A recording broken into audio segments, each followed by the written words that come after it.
What is going on, ladies and gentlemen? Welcome back. I hope everyone is healthy and well today on this beautiful day. Welcome, all my new supporters. Today, I bring to you something highly recommended, so we're jumping right into it. I'm not wasting no time. Today, we'll be reacting to 6 surprising ways Britain and America are very different. I mean, I've been knew that.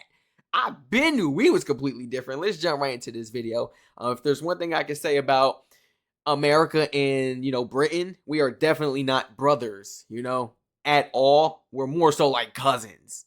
We are not the same, bro. We got some similarities, but we just, in general, we are not really the same.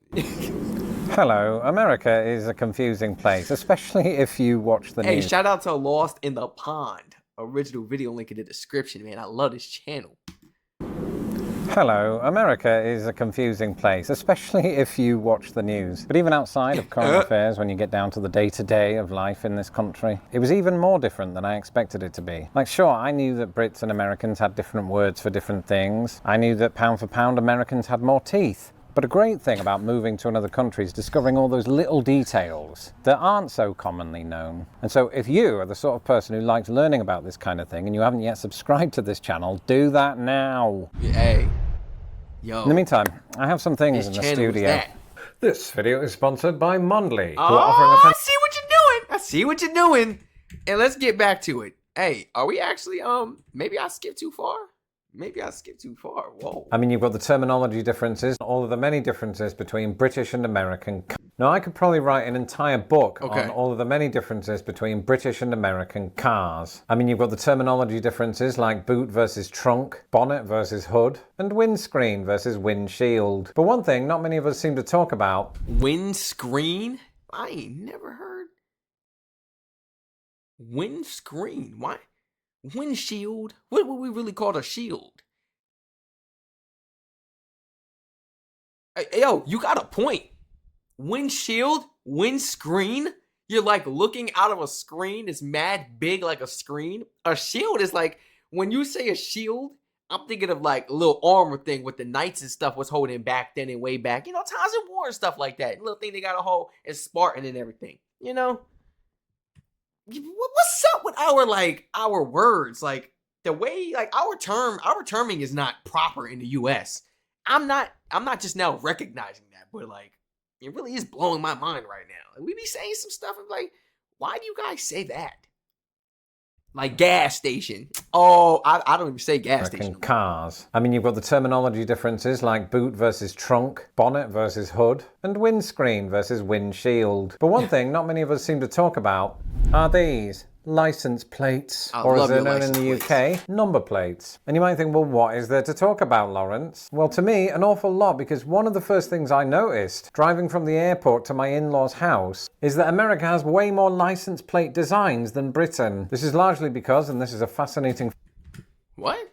Wait. America has way more license plate designs than Britain. Okay. Are you talking about specifically like a background, a backdrop? Like you see how you got like the city and this and that, like clouds and stuff in the sky. That must be what he's talking about. But I personally think that the license plates in the UK 100% better. I tried to get one. I gotta register my vehicle, ID and everything. I gotta pay for the thing. I gotta pay for it, but then I gotta pay something else to have it put on my car because it's not the standard license plate for the US. So I think I actually have to pay monthly or something doing like that. But the license plate looks valid. Now you see what type of look I'm going for with my Honda. Yeah, I need the license plate. What am I gonna do with this big thing? I gotta keep it on the inside of my car so that the officers could see it from the outside. Through my windscreen. You see, I'm catching on. To my in-laws' house is that America has way more license plate designs than Britain. This is largely because this is a fascinating feature of American life. American license plates are issued by the state where the vehicle is registered. So on that drive, I mostly saw Indiana plates because I was in Indiana. But I remember seeing another one that said Florida on it, which prompted one of the people that we were driving with to say, honey, you're not in Kansas anymore, even though they were from Florida. It made no sense. In Britain, our license plates don't feature artwork. Instead, it's just black letters. And that's what I like. You think I want some artwork on my thing? This is like a representation of me, man. I gotta walk around with it. This is documented, man. Then I gotta drive around with this. I don't know. I feel like choose your license plate wisely. It's like a tattoo. You gotta, people gonna see it. Oh, it's out there. Oh, it's out there. I want this. Look at this license plate, bro. And it's not gonna have the UK flag on it if they give me one. Or will it? It will, because it's a it's going to have the you telling me it's going to have the UK flag on here. Is that what you're saying? And it's going to say UK on my license plate when I get it? It's a whole process I gotta go through. I don't even got a firearm because I didn't feel like going through the process. I'm going through this process for the plate though. Best believe that. And our license plates don't feature artwork. Instead, it's just black letters on either a yellow or a white background. I like the yellow. I like that. Ooh, I like the yellow. Guess what? I'm gonna get my brake hubs yellow, bro. My brake calipers, excuse me, not hubs. I'm going to get my brake calipers yellow. I did them red on the Jetta. It was cool, but I want yellow. And I like how it looks. But honestly, that day, and I think every day since, I've noticed something else about American roads that doesn't get talked about nearly enough. And it pertains to they're horrible, right? The American roads is horrible. All the space in the world for nothing but potholes, bro. The roads is mad big because they want you to weave around it. You got to get to dodge it. It's like an obstacle course every time I'm driving, and I'm like, do people look at me? And sometimes I got my window rolled down because I want to see people's like facial expressions because my car's kind of low. So I'll be having to like turn all crooked. Like, people could just make a turn. Like just go straight up something. And I got to like come up that thing like this. You know what I'm saying? Like, yeah. Sometimes the potholes be crazy. So I'll be driving the opposite side of the road for a good minute. I'm not doing this, man. I spent I just got new tires, good money on some good tires. I'm not doing this. You got me out here looking crazy. I'm not doing that, bro. I've noticed something else about American roads that doesn't get talked about nearly enough, and it pertains to very specific design choices of our road signs. Basically, I was really surprised by how wordy American road signage is, and how it relies a lot less than Britain. You gotta be wordy, though. I'm sorry, I keep pausing. You gotta be wordy, and you have to be very obvious for Americans. I'm sorry, Americans. It's for majority of the people, like, you have to be obvious. You can't go abbreviating stuff. Because they go, I don't know, they either don't understand it, they go turn it into something. They own abbreviation or something that they believe is in their head. Now that's a safety hazard for real, bro. By how wordy American road signage is, and how it relies a lot less than Britain on pictograms.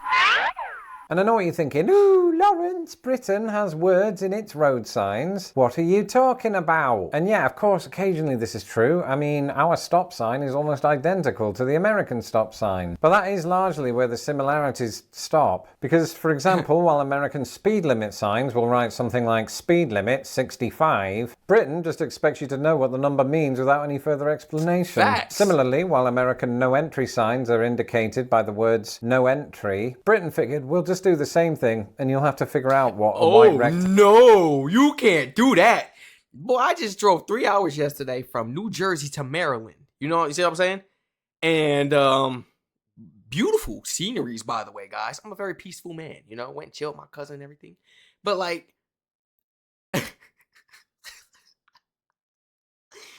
I'm looking at some of the signs on the highways, and I'm on the GPS crazy, like, trying to find my way. I'm like, what did I say? Hold on, what's that?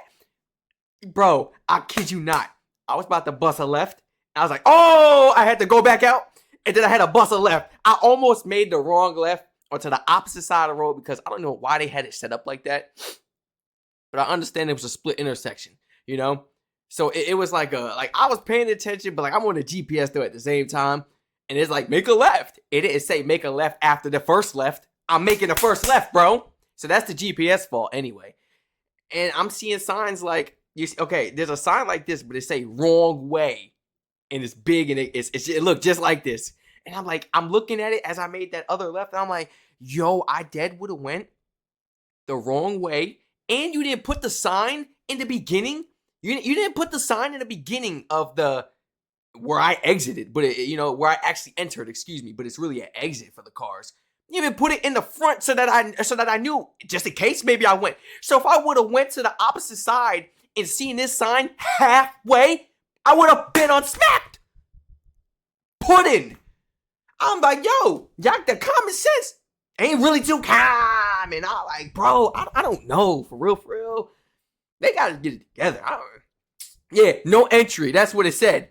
While I'm already halfway in the, although, oh my gosh, I'm thinking of trucks and everything that would have smacked me, bro. How was I going to talk about back up? We basically on the highway. You talk about the sign right here, talk about back up too.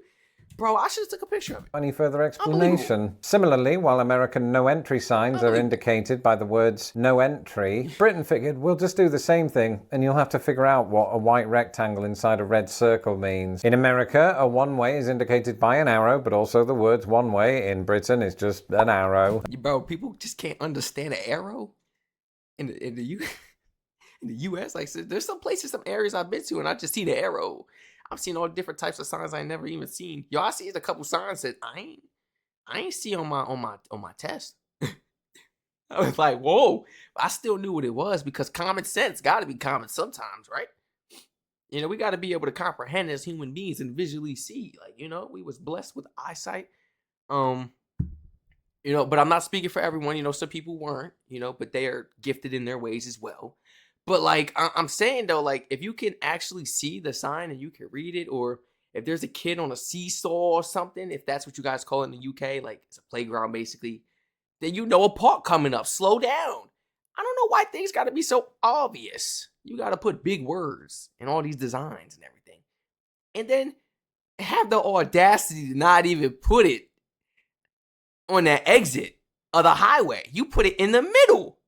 It says wrong way and everything and no entry, literally for the people that are making the wrong turn. Driving on the opposite road of the turnpike. Turnpike? People are flying, guys. Yeah, I can't even do that, though.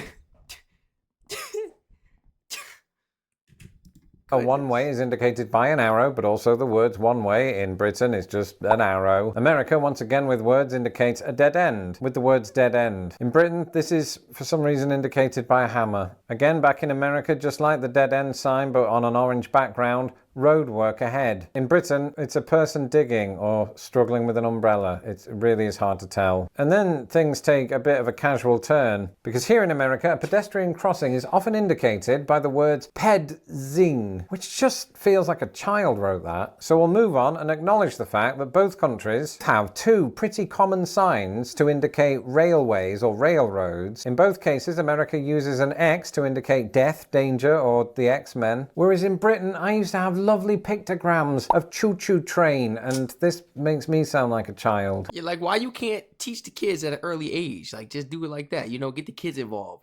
Mommy, choo-choo train. Yeah, why is the choo-choo train on there? Why is there a train on the sign, Bobby? Oh, because of the railroad crossing. You know what I'm saying? About the train. You know what I'm saying, bro? Like, they'll teach the youth as well. I feel like we should take this idea in the U.S. You got to think about the youth because the youth is the future. They're going to be taking care of us. What you want them to be, rocks? Have lovely pictograms of choo-choo train. People that like that for real cannot pass a driver's test and I'll be like, you want to drive? Bro, you had to graduate school. You an adult. You had to get to this level or you're in school. This is easy. This ain't like the work they giving us at school. That's hard. You know what I'm saying, bro? That's hard. Trust me. Railways or railroads. In both cases, America uses an X to indicate death, danger, or the X-Men, whereas in Britain, I used to have lovely pictograms of choo-choo train, and this makes me sound like a child. On the one hand, the American version is possibly more useful because it spells it out for you. On the other hand, it's less useful than the British one if you're visiting the country and you know very little English. Heck, it would... What if I got dyslexia or something like that,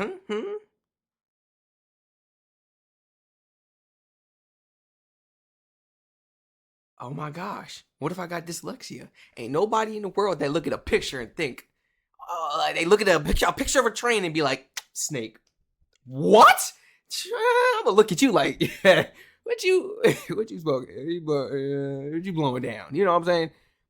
You know, like, you can't have dyslexia towards photos.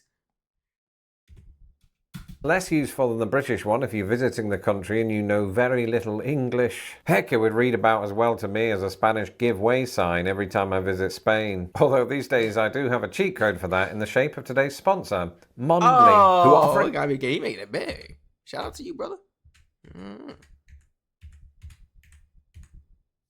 I've just remembered that when I first moved here, I was absolutely obsessed with American money, and not in the same way that a billionaire tech bro might. American money? You was obsessed with American money? I'm obsessed with your money. Well, ain't that something? I would have never thought I would have heard those words come out of someone's mouth. Let me make sure I was hearing that right. You know, we was giving a little bit.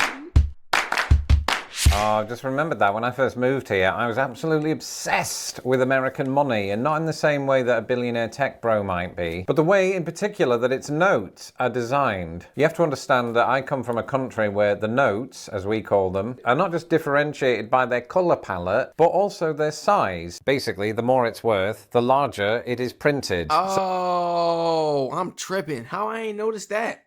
So if I'm just dipping into size, basically the more it's worth, the larger it is printed. So if I'm just dipping into my wallet, I can see and feel instantly what kind of note I'm pulling out. Whereas in America, there's this big mystery surrounding it that makes the whole process incredibly exciting. You pull out a big wad of cash from your wallet and you can't quite tell how much it is. Is it going to be 7 ones or 6 20s in a one? And in my case, it is 6 ones and a 20. Still, these days, that is about enough for a coffee at Starbucks. And just to show my English friends what I'm talking about, that's a 20, that's a 1, similar colours and exact same size.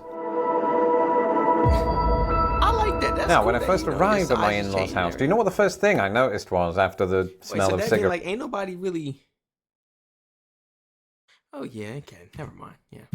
Now, when I first arrived at my in-laws' house, do you know what the first thing I noticed was after the smell of cigarettes? It was all of the awards on all of the shelves, an array of trophies from band practice, some medals for music. And while this probably makes it sound like I married Whitney Houston, it is not uncommon in American households for families to showcase the successes of their children. And it's not uncommon for children to win awards. America loves awards. It loves handing out awards to everybody. In Britain, we're a bit more shy about that kind of thing. We don't want people to get too big for their boots, so the only award that I won in my entire 26 years there was this art prize when I was 11. And between that silver play button there and the occasional award for writing, I've now won more awards in America than I ever did in Britain. Which you might think, Lawrence, you could have won both of these. Now, that's a valid achievement right there, bro.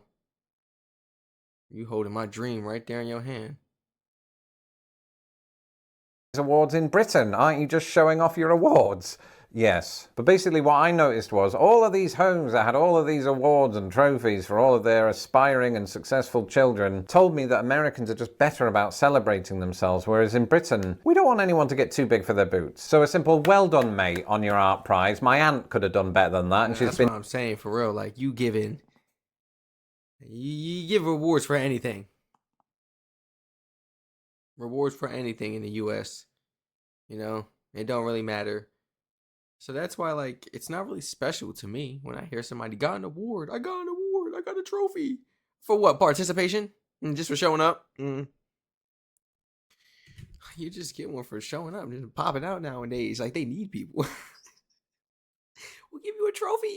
Too big for their boots. So a simple well done, mate, on your art prize. My aunt could have done better than that, and she's been dead 30 years. That was Uncle Toby. Here's something that I never expected to find. Even something very basic, like windows, which we take for granted, are very different on either side of the pond. And we're not just talking about the fact that Americans often like to shove air conditioners in these, and that British people don't believe in air conditioning. I'm not even going to talk about those bug shield things that American homes have in the windows. Instead, I'm talking about the window itself. Because in American houses, windows lift up, in theory. Jesus, that's heavy. And that's part of the problem of this method. If I let go, it will just drop and all the glass will break. So I'll just do that. Whereas here, in what is definitely Britain and not my basement downstairs, windows have a tendency to open out. Word? Your bedroom window opens out like that? Word? That's actually pretty valid. I wouldn't mind that. Mine opens up like this, but it don't drop. You know, it stays right there. And then I just lock it. Just to keep it in that place, like, so nobody can fiddle with it, push it up and down. That's it. Interesting. And not my base. You know how much air you're getting? You know how much air you're getting? I gotta like basically climb something if I want to get to the top where my window is. I mean, I could get it halfway. If I want the full window open, bro, I gotta literally get a ladder or a step stool to go all the way to the top because it's like basically the ceiling. How inconvenient. And like, oh my gosh, you know, like the air, the type of air you're getting, window open all day. Man, that AC is not on, especially if it's not hot and it be raining and it, oh yeah. For break. Oh. So I'll just do that. Whereas here, in what is definitely Britain and not my basement downstairs, windows have a tendency to open out. And you might think, well, if that's the case, where do you guys put your bug screen? And that's a great question, and the answer is we don't, for reasons that are still not clear to me. So on this score, I think I prefer the British way. So how do y'all deal with that? Now, I'm going to whisper at this moment because that's what how do y'all deal with that, though? You know? And downstairs, windows have a tendency to open out. And you might think, well, if that's the case, where do you guys put your bug screen? And that's a great question, and the answer is we don't, for reasons that are still not clear to me. So on this score, I think I prefer the British way.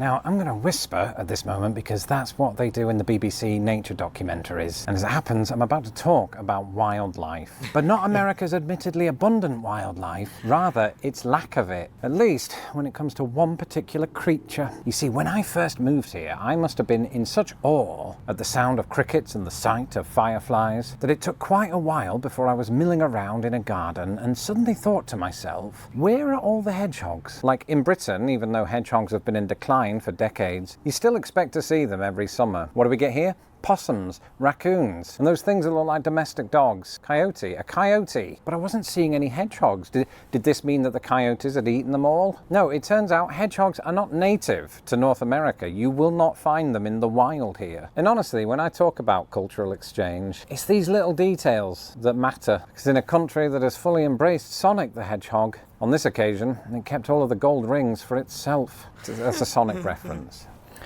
So that's it for this episode, and if you want to see me dive deep into the finer details of life in America, then I suggest you keep watching. And until the next... Lost in the Pond, man. Original video link down below in the description. I love this channel. This channel never fails, and he always has like a different theme, backdrop, you know, background. Every single video, the scenery is different. And I really do respect that, you know. He puts a lot of love and quality into these type of videos. Somebody could just stand in front of a camera and simply just talk about these things. Not even as, you know, go as far as putting pictures and, you know, little videos within the video. Quality right here. Excellence. Thank you so much, everyone, for joining me today. Feel free to like, comment, subscribe, and turn all post notifications on, especially to all my YouTube channels, so you never miss me, you know. Some days I could post on this channel, next day I'm on this channel, you know what I'm saying? I have so many channels, guys. If you are looking forward towards watching me on a daily and I don't post on maybe this channel, you know, or another channel, you can always check another channel, and it will always be like that, guys. You know, for everlasting content for my good peoples. Please share your honest thoughts and opinions down below in the comment section. Thank you so much for joining me today to react to 6 surprising ways Britain and America are very different. Now, this was only 6 ways. 6 surprising ways. So if you may, please share some other ways down below in the comment section how Britain and America are very different. Stay safe. I love you all, and I hope to catch you all in the next reaction video.